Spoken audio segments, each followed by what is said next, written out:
Eduardo Frei Montalva nació en Santiago el 16 de enero de 1911.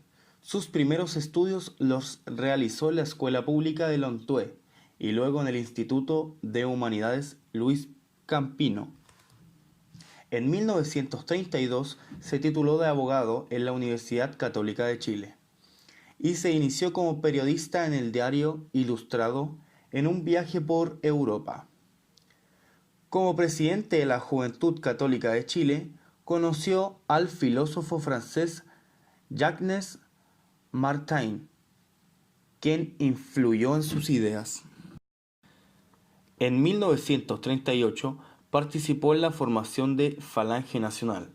Fue el ministro de Obras Públicas, senador por Atacama y Coquimbo, y en 1957 por Santiago. Luego de ejercer como presidente de la República entre 1964 y 1970, fue elegido nuevamente senador por Santiago en 1973, asumiendo después la presidencia del Senado. Escribió numerosos libros y ensayos e integró en 1977 la Comisión Norte-Sur, compuesta por destacadas personalidades. Falleció en Santiago en 1982. Bajo su lema Revolución en Libertad, Eduardo Frei Montalva asumió la presidencia de la República el 4 de noviembre de 1964 y las condiciones imperantes hacían presumir el éxito de su periodo. Poseía un gran apoyo electoral, además de gozar de la primera mayoría en el Senado. En lo económico, el cobre había alcanzado los más altos precios de su historia en los mercados internacionales y en el plano exterior. Contaba con el apoyo de Estados Unidos, con lo que podía obtener créditos para realizar cualquier iniciativa enmarcada dentro de su proyecto de reformas estructurales. De esta forma, su principal preocupación fue desarrollar el programa de promoción popular, cuyo objetivo fue incorporar en la vida pública a los grupos marginados. Para ello, se crearían o ampliarían organizaciones de participación ciudadana, como sindicatos, juntas de vecinos, centros de madres y cooperativas, entre otras. Bajo el gobierno de Frei, se creó el Ministerio de Vivienda y desarrolló un programa para subir de moradas definitivas a las familias de ingresos medios y bajos.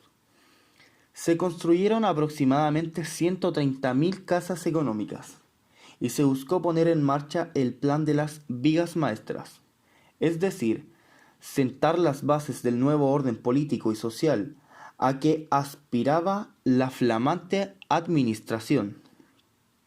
Estas vigas eran la reforma agraria y la chilenización del cobre, lo que necesitaba de respaldo del Congreso para implementarlas adecuadamente. En este ambiente se ideó el lema Un Parlamento para Frei, para enfrentar las elecciones parlamentarias de 1965. En estos comicios, el Partido Demócrata Cristiano logró una amplia mayoría, incrementando su número de diputados de un 15,4% en el año 1961 a un 42,3% y en el Senado de un 14,1% a un 46,4%. Dentro del programa de promoción popular, se intentó esencialmente disminuir el mínimo de analfabetismo en nuestro país. Aunque esto no se logró, sí se redujo su tasa desde un 16,4% a un 11%. Simultáneamente, se llevó a cabo la reforma educacional, que entre sus aspectos más importantes, extendió la enseñanza primaria, llamada desde ese momento enseñanza básica, de 6 a 8 años, y disminuyó la secundaria, denominada luego enseñanza media, de 6 a 4 años. Además, esta última fue dividida en dos áreas, científico-humanista y técnico-profesional. También se promulgó la ley de guardería infantil. Se edificaron más de 3.000 escuelas nuevas y se duplicó el programa de asistencia para los alumnos de escasos recursos. Reforma agraria. Las principales metas de las leyes de reforma agraria y de sindicalización campesina aprobadas en enero de 1967 fue la expropiación de latifundios y la redistribución de las tierras que estaban subexplotadas. De esta forma también se podían modernizar los proyectos productivos, lo que permitiría elevar considerablemente el rendimiento de los terrenos agrícolas. Al inicio de la reforma se estableció como fase primaria y transitoria los asentamientos, que eran organizaciones para explotación de los predios hasta la designación definitiva de las propiedades. Estos asentamientos estaban bajo la supervisión de la Corporación de Reforma Agraria, CORA. Hasta 1970 se expropiaron cerca de 3,5 millones de hectáreas.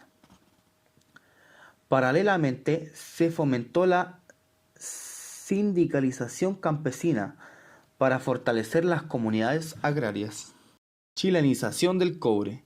Para el gobierno de Frei era esencial que el Estado adquiriera la propiedad del cobre, por ser la principal fuente de riquezas del país.